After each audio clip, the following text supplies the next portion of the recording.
Hello students. Today we will study about earthquake. As we have studied about many disasters like flood, tsunamis, earthquakes and many others. And we have seen that few are natural disasters and few are man-made disasters.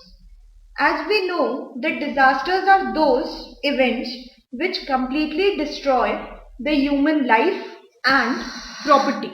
So earthquake is one of the natural disaster which destructs human life and human property. So first, before starting earthquake, we will discuss that what is the structure of earth. So our first topic is structure of earth.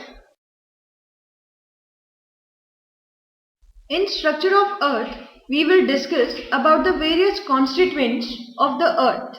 Earth is basically spherical in shape and it is divided into three shells.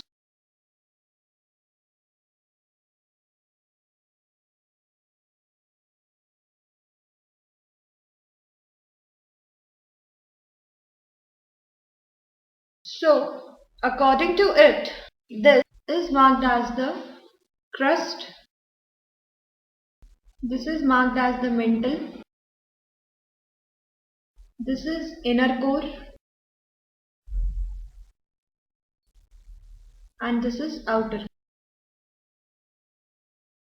As we all have seen a boiled egg. So, while assuming that boiled egg, we can understand the structure of earth. In boiled egg, we have various layers.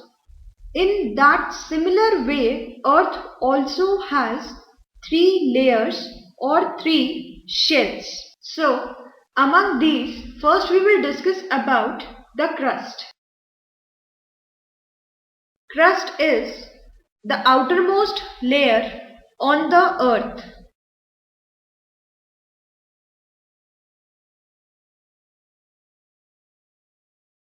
As it is the outermost layer, so the oceans and the various water bodies rest on this crust and it has an average thickness of 40 kilometers.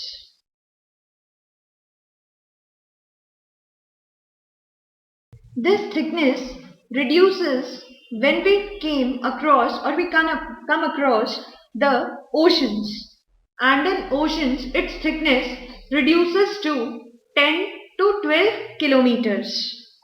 Now we will discuss about the second layer or the second shell of the earth, that is mantle. If we talk of mantle, it has nearly about the half of the radius of the earth, means it is around 2900 kilometers, and the dynamic process which determine the movement of crust plates are also powered by the mantle. It is basically made up of silicate minerals. These silicates minerals are rich in magnesium and iron.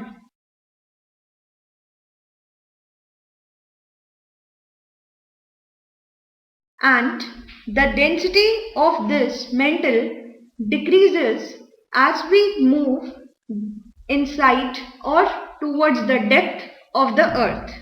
Its average density is 3.5 cubic centimeters.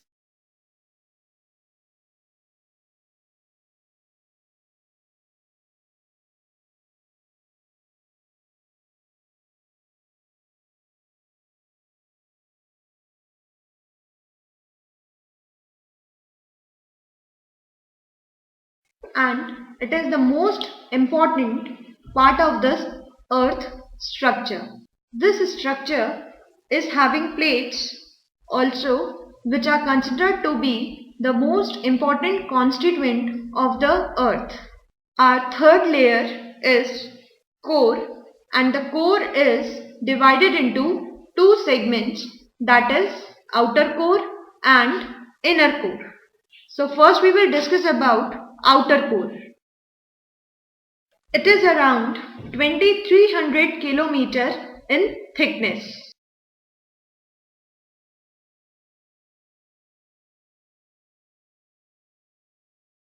And it is mostly containing iron and nickel and sulfur.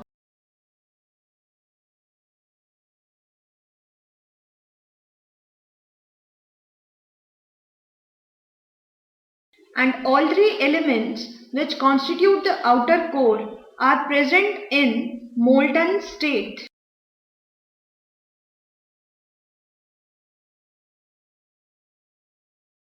Our next is inner core.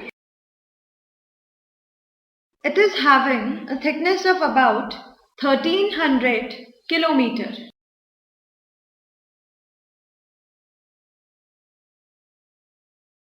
And it is basically composed of iron, which is in a form of a solid ball.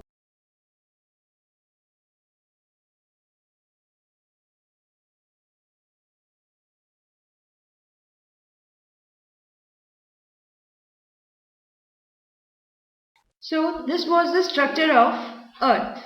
Now we will discuss about the most important topic, that is tectonics plate.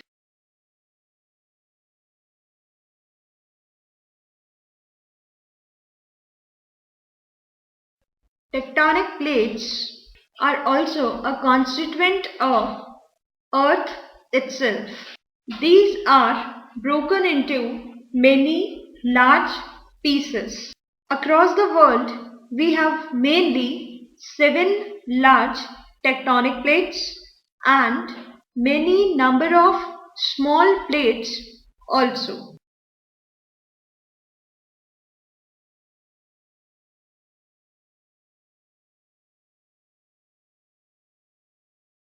These plates are constantly moving inside the earth due to, as we know that inside the earth there is a slow movement, due to which these plates also move with respect to each other, but their movement is very small. For example, only few inches in a year.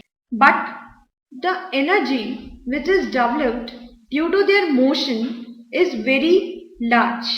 There are many activities or geological activities which occur due to the structure of the earth. So, the boundaries of these plates are responsible for these geological effects or the geological activities which are harmful to human beings. For example, earthquakes, volcanoes, and many others. And the theory which states that the surface of earth is made of lithospheric plates which move is called plate tectonics.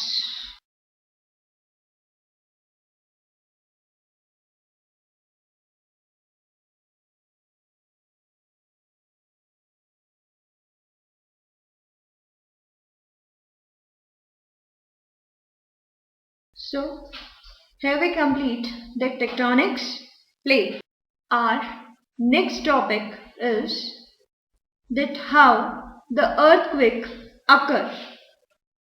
So occurrence of earthquake. In the tectonic plates, we study that these plates move. So, as these plates move, they must be rubbing against each other. So, at the edges of these plates, where the earth crust is moving, different direction faults are found. For if we consider that it is a plate and The another plate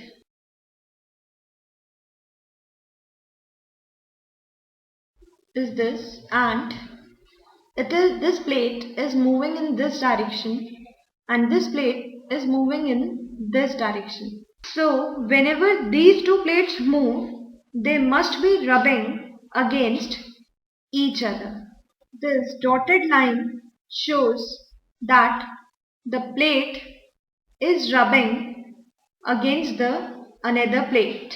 So as this plate rub against this plate, different direction faults are found. Sometimes the rocks of these plates get locked into each other because the rocks have sharp points with edges. Means at the edges of the rocks they have sharp points. Due to the sharp points, these rocks get attached to each other very strongly, which develops a sort of interlocking between them. Due to this interlocking around the rocks which are interlocked, pressure is developed. For example, we can see that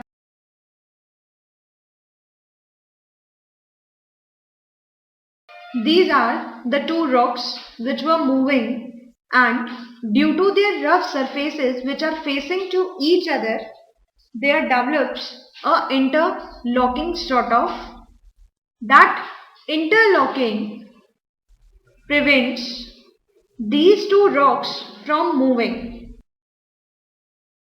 and the point where the rocks give up is known as the focus, and vertically above the focus on the surface of earth, that point is known as epicenter. Many vibrations are also caused by the earthquake, which travels in the form of wave along the earth. These waves are termed as seismic waves. So this is how the earthquake occurs, that is only due to the movement of the plates inside the earth's crust. Now we will discuss that how can we measure the magnitude of earthquake. There is an instrument designed specially to measure the earthquake, that is seismograph.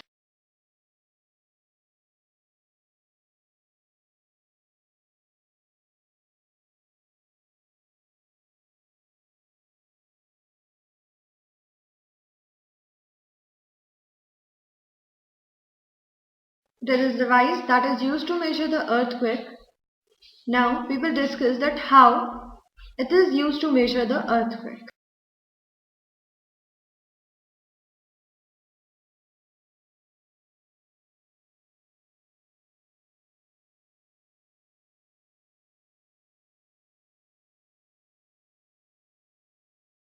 This is a large mass M.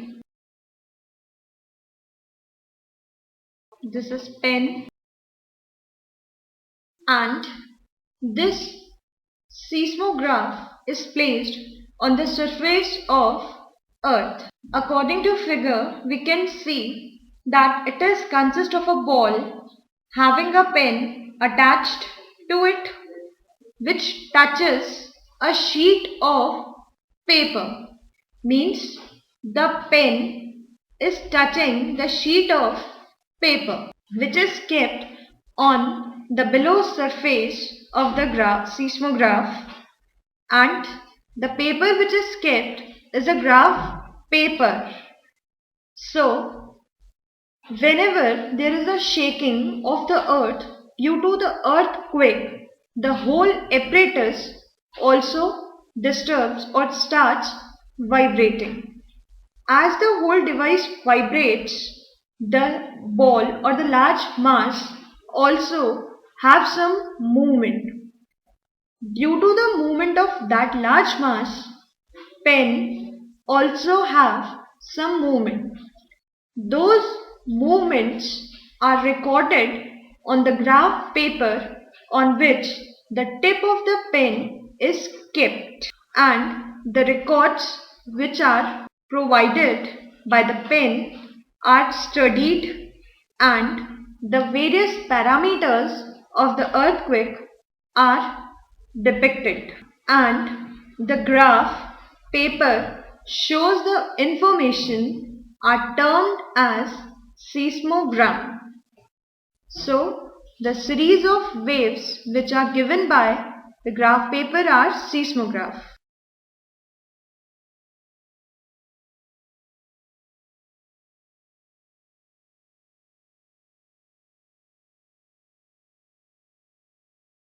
And the intensity of an earthquake is measured by a scale which is termed as Richter scale.